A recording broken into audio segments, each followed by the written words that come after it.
நேர்களே, ஆக்கமும் ஆன்மீகமும் ஒரு அற்புதமான தொழில் நேர்களே.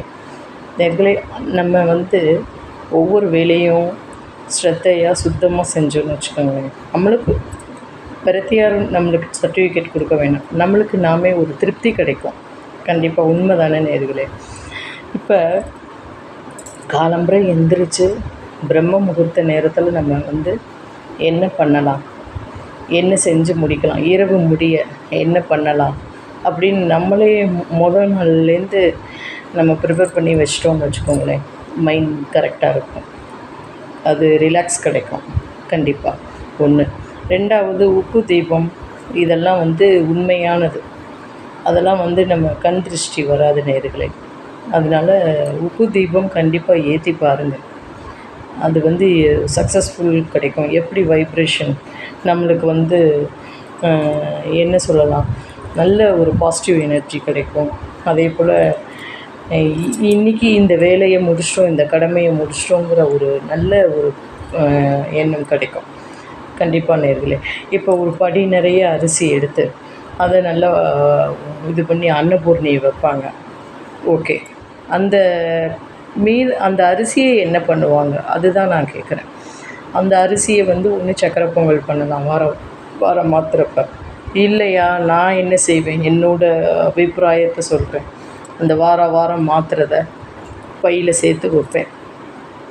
அப்போ ஒரு 2-3 டைம் சேர்த்து வைக்கிறப்ப ஒரு 6 தடவையாக சேர்க்க ஆரம்பிச்சிட்டேன் காணலேன்னு.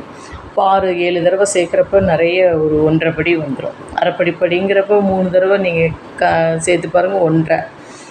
இது 6ங்கிறப்ப 3000. அப்போ நம்மளுக்கு ஒரு 1.5 படிக்கு மேலே ஒரு நல்ல அரிசி கிடச்சிரும்.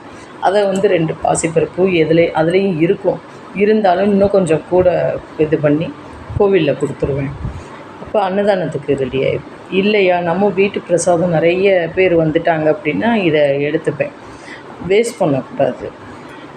அதே போல் பூரா இதுக்கு இந்த வெயில் காலத்தில் நான் ஏற்கனவே சொல்லியிருக்கேன், கோதுமை போடுவாங்க சில பேர். ஏன் நீங்கள் கம்பை நுணுக்கி போட்டு பாருங்களேன், ஓடி வரும், குடுன்னு ஓடி வரும். நம்ம எப்படி வெரைட்டியாக சாப்பிட்றோம், அதுவும் வெரைட்டியாக சாப்பிட்றோம். கண்டிப்பாக. அதே போல் மெயின் டிப்ஸு என்ன அப்படின்னா, இந்த பச்சை கற்பூரம் இப்போ அந்தி வேலையில் இது பண்ணாது, காலம்புற வேலையில் இது பண்ணு, மத்தியான நேரத்தில் இது பண்ணாதுன்னு முன்னோர்கள் சொல்லிட்டு போயிட்டாங்க. சில பேர் துடைப்பாங்க. வெறும்னு துடைக்கக்கூடாது. எப்பொழுதுமே வினாயில் விடுவேன், அதெல்லாம் விடுவேன், வாசனை திரவியம் விடுவேன் அப்படிம்பாங்க. அது பத்தாது. கொஞ்சோண்டு மஞ்சத்தூள் போடணும், கொஞ்சோண்டு உப்பு போடணும். அந்துருண்டை ஃப்ரீயாக இருக்கிற நேரத்தில் பொடி பண்ணி வச்சுக்கோங்க, ஒரு பாட்டில் நிறைய. அதை 1 ஸ்பூன் போட்டு நீங்கள் துடைச்சி பாருங்களேன், பயங்கரமாக இருக்கும் வைப்ரேஷன். கண்டிப்பாக நீங்கள் செஞ்சு பாருங்கள் நேர்களே. ஆமாம். அதே போல் வாசல் தொளிக்கிறப்ப எப்பொழுதுமே வெறுந்தண்ணை விட்டு வாசல் தொளிக்கக்கூடாது. மஞ்சள் பொடியை போட்டு தொளிப்பாங்க, சாணம் போட்டு. இப்போ சாணத்துக்கு என்கிட்ட மாடு பார்த்து ரேர் அப்படிங்கிறாங்க. அப்போ மஞ்சப்பொடி போடுங்க, மஞ்சப்பொடி போட்டு தொளிச்சு பாருங்கள், தொளிச்சு கோலம் போட்டு பாருங்கள், சுபிக்ஷமாக இருக்கும். கண்டிப்பாக நில வாசல் எவ்வளோக்கு எவ்வளோ அழகாக வச்சுக்கிறோம், அவ்வளோக்கு அவ்வளோ நம்மளுக்கு கடாட்சம் கிடைக்கும். கண்டிப்பாக நேரில். நமஸ்காரம்.